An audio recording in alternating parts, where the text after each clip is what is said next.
তারপরেই শুভেন্দু অধিকারী যা বলেছে সে মর্মান্তিক দৃষ্টান্তমূলক কথাবার্তা, এবং উনি যা বলেছে সত্য কথা বলেছে। রাজনীতি এরকমই হওয়া উচিত।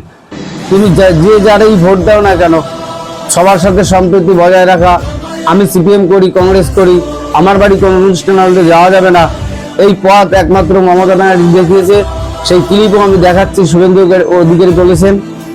এবং লাস্টে আমি সবকিছু বলার পরে মমতা ব্যানার্জির পদত্যাগটাই দাবি। আমার কোনো ব্যক্তিগতভাবে আমি যাব, আমার পার্টি এগুলো অনুমোদন করে, বাধা দেয় না।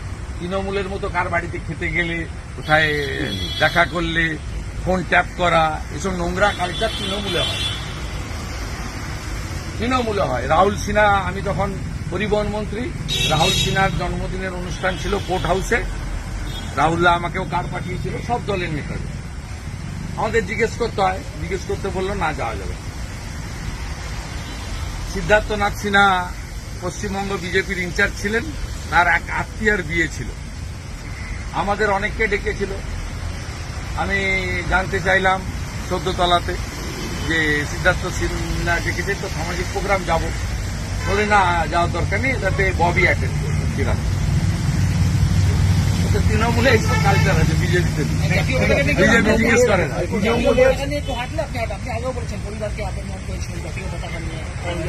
একদম তাড়িয়ে দেওয়া উচিত, 14 তলায় গিয়ে যাতে পদত্যাগপত্র পাঠায়। আমি বলবো, যদি সত্যি 27 তারিখ নবান্ন অভিযান হয়, ছাত্র সমাজ করে, 26 তারিখের মধ্যে পদত্যাগ করুন, যাতে গুলি না চালাতে হয়। তৃণমূলের মধ্যে গুলি যাতে না চালাতে হয়। আমি আপনাকে বলছি, এত অ্যাগ্রিভনেস আছে বেঙ্গলে। আপনারা ওই দিনের রাত দেখেছেন। আমি আপনাকে বলছি, মানুষ ফুটছে। এবং আবার বলি, আইন বেআইনি এসব কথা নয়, আইন তৈরি হয় জনগণের জন্য। তাই জনগণ যদি কোনো জিনিসকে মনে করে যে আমরা বদলে দেব, পাল্টে দেব, জনগণ যদি মনে করে এটাই ঠিক, সেটাই ঠিক, সেখানে আইন কোনো কাজ করে না। এবং জনগণ এখন মনে করছে এই সমস্যার মূলাধার হচ্ছেন রাজ্যের মুখ্যমন্ত্রী। তাই একদম ছোট থেকে বড় সকলের মধ্যে একটাই আওয়াজ, দফা 1, দাবি 1, মুখ্যমন্ত্রী পদত্যাগ। যে একটা গান আমি আপনাদেরকে শোনাবো, একটা ক্লিপ আমার হোয়াটসঅ্যাপে এসছে।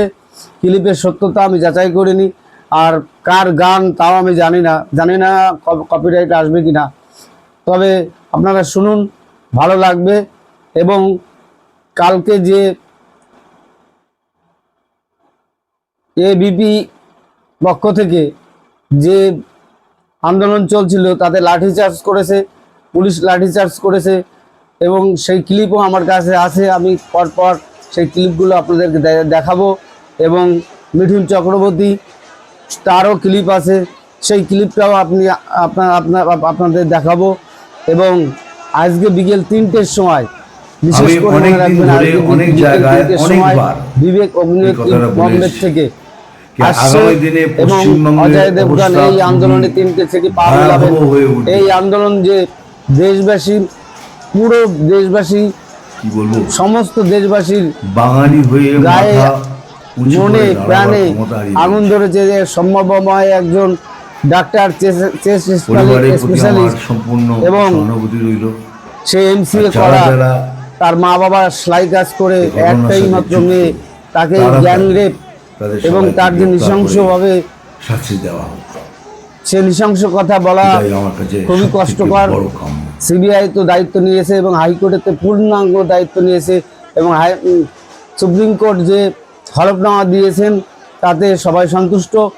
কিন্তু এই যতদিন এই রাক্ষসী পিশাচী, যারা মনুষ্যত্বহীন, যারা এই রেপ করেছেন, গ্যাং রেপ করেছেন, তাদের সমস্ত লোকের এনকাউন্টার কিংবা ফাঁসি হোক, সবাই দেশবাসী দেখবে।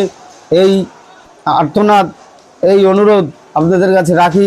আর আমার ছোট্ট চ্যানেল, যদি ভালো লাগে, যদি আপনার ভালো লাগে, লাইক করবেন, শেয়ার করবেন, না করলেও আমার কোনো কিছু মনে করব না। যদি ভালো লাগে করবেন। আমি সমস্ত ক্লিপগুলো দেখাচ্ছি, এবং গানটা মনোযোগ দিয়ে শুনবেন, শিউরে উঠবেন। সত্যি সত্যি প্রতিবাদ, যে ভারতবর্ষব্যাপী যে প্রতিবাদ চলছে, এই প্রতিবাদে আমি একজন ক্ষুদ্র অংশগ্রহণ করতে পেরেও আমারও ভালো লাগছে। আমারও ঘরে বোন আছে, আমারও आपसे मिलना चाहिए। মেয়ে আছে। যদি তাদের উপর এই অত্যাচার নেমে আসতো তাহলে কি হতো? আমি ক্লিপগুলো দেখাচ্ছি, আর আপনারা ফার্স্ট অবধি দেখবেন বন্ধু, আর কমেন্টস করবেন। আপনার এরকম যদি আপনার বাড়ি হতো, আপনার কোনো মেয়ের হতো, আপনার কোনো বোনের হতো, আপনার মনে কি জাগতো, আপনি একটু ফোন করে প্লিজ কমেন্টস করে জানাবেন। কিছু না পড়লেও কমেন্টস করে জানাবেন আপনার মতামত। আমি আপনার কমেন্টসের আশায় থাকবো। আজকের মতন এ পর্যন্তই। জয় হিন্দ, বন্দে মাতরম, ভারত মাতা কি জয়।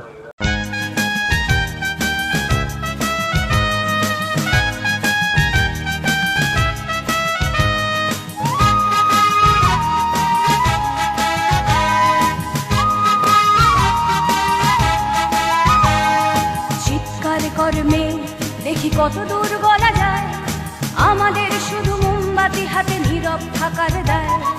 চিৎকার কর্মে দেখি কত দূর গলা যায়, আমাদের শুধু ধ্বজা ভাঙা রথে এগিয়ে চলার দায়। চিৎকার কর্মে দেখি কত দূর গলা যায়।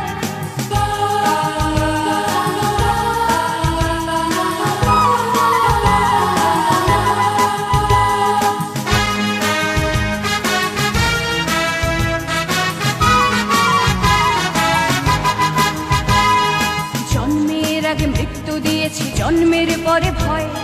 সকালে বিকালে শরীর আগলে লুকিয়ে বাঁচতে হয়। জন্মের আগে মৃত্যু দিয়েছি, জন্মের পরে ভয়। সকালে বিকালে শরীর আগলে লুকিয়ে বাঁচতে হয়। যদি ভুলচুক হয় কোনোভাবে অসাবধানের বশে, 2 বছরেই ধর্ষিতা তুই, তোর কিন্তু দোষে।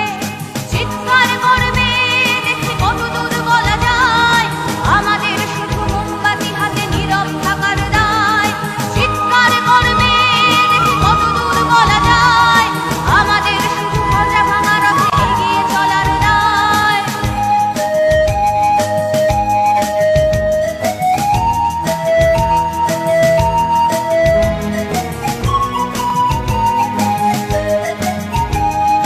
আরো খানিকটা বড় হলে ওরা ন্যাংটো করবে তোকে, হোল্ডিং জুড়ে তোর খোলা পিঠ সাথে গিলবে লোকে।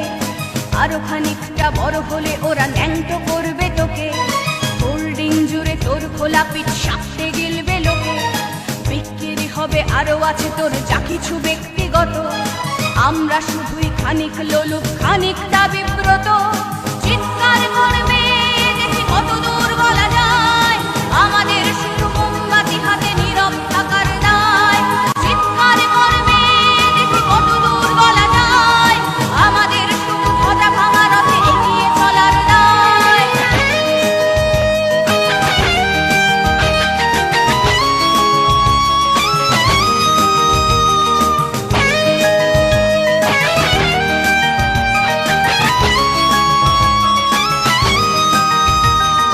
সম্ভব হলে সূর্যের আলো মাখিস না চোখে মুখে, না হলেও খুব চুপি চুপি মাখ, পাছে দেখে ফেলে লোকে। সম্ভব হলে সূর্যের আলো মাখিস না চোখে মুখে, না হলেও খুব চুপি চুপি মাখ, পাছে দেখে ফেলে লোকে। এরপর খোলা রাস্তায় ওরা খেয়ে ফেলে গেলে তোকে, এরপর খোলা রাস্তায় ওরা খেয়ে ফেলে গেলে তোকে। প্রশাসন শুধু হাততালি দিয়ে বেশ্যা বলবে তোকে। চিৎকার করবে দেখি কত দূর বলা যায়, আমাদের শুধু মোমবাতি হাতে নীরব থাকার দায়। চিৎকার করবে দেখি কত দূর বলা যায়, আমাদের শুধু ধ্বজা ভাঙা রথে এগিয়ে চলার